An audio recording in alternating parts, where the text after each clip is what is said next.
Hi, my name is Anna Sewell, and I am the Hanna International Fellow in Religious Studies. I conducted my fellowship at the L'Abri Fellowship in Hampshire, England, which is a little southern hamlet in southern England. This is it. This is L'Abri Fellowship. As I said, it's located in Greatham, a tiny little place in Hampshire, about 40 miles south of London. L'Abri is a place for individuals to come and ask life's tough questions, and to do so in a community of people not necessarily like-minded, but interested in asking the same questions.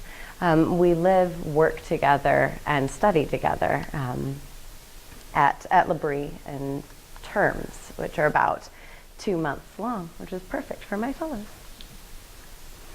My project was, well, there were a couple of things I wanted to accomplish with my project. I wanted to interactively study questions of philosophy and Christian theology.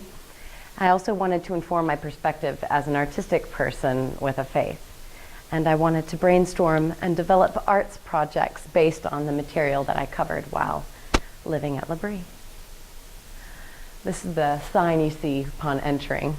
It's very familiar to me. I would be remiss to neglect just talking about the community in general before talking about my personal project, because the community was probably the most important part of my experience. L'Abri is centered very much on meal times and on discussion. So every day we would get together for meals, breakfast, lunch, and dinner, but we also had 2 tea times, which is just quintessentially English. One was at 11, and the other was at around 4:30. And L'Abri is unique in this respect that at lunchtime we don't just talk about anything, but as students, they're called students. A student could be 18 or it could be 80, it doesn't matter. They're all different ages. A student would propose a topic of conversation, and the table would discuss it for 2 hours over a meal. We had topics such as legalizing marijuana to the value of history and how we're doing in that way in the West. Oh, and many other theological topics, but just to show you that it was very just vast in scope. I had to work 4 hours a day. Every student that comes to L'Abri works for about 4 hours a day to maintain the grounds that we live on, to prepare meals for each other, and to clean the house.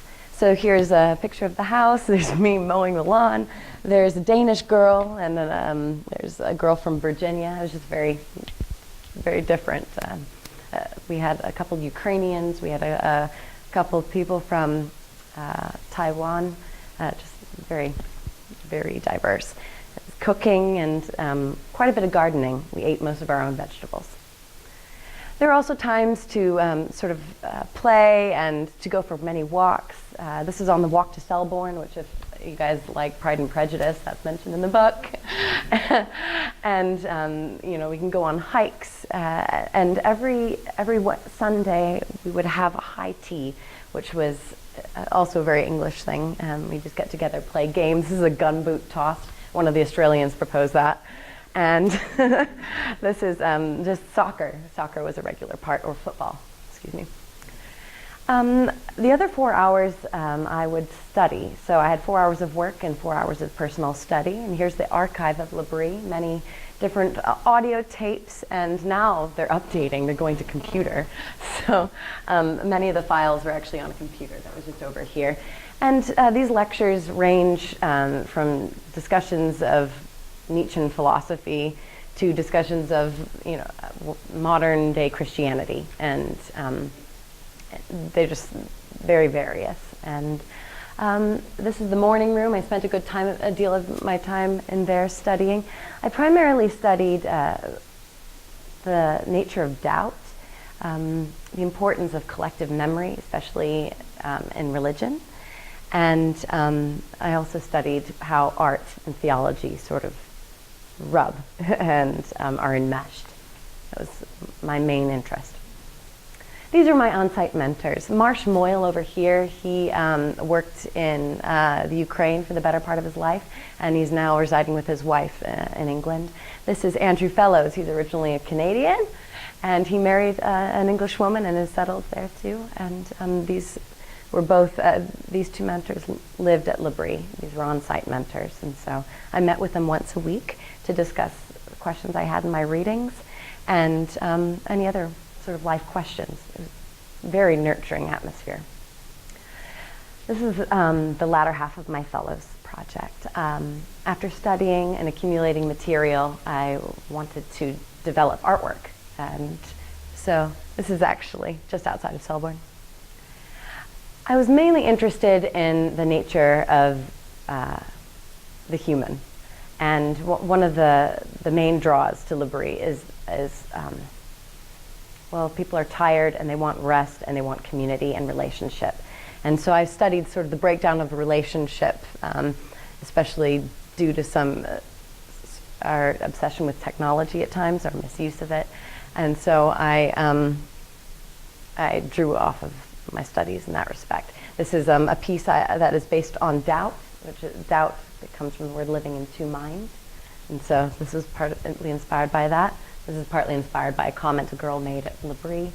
And here's a project I'm working on at the moment involving robots, where human beings, how they work in a technocratic society and sort of the compartmentalization of a human being.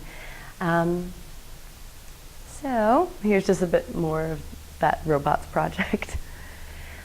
The impact of the fellowship was fourfold. It was personal, professional, academic, and I definitely see this impacting my future in many ways.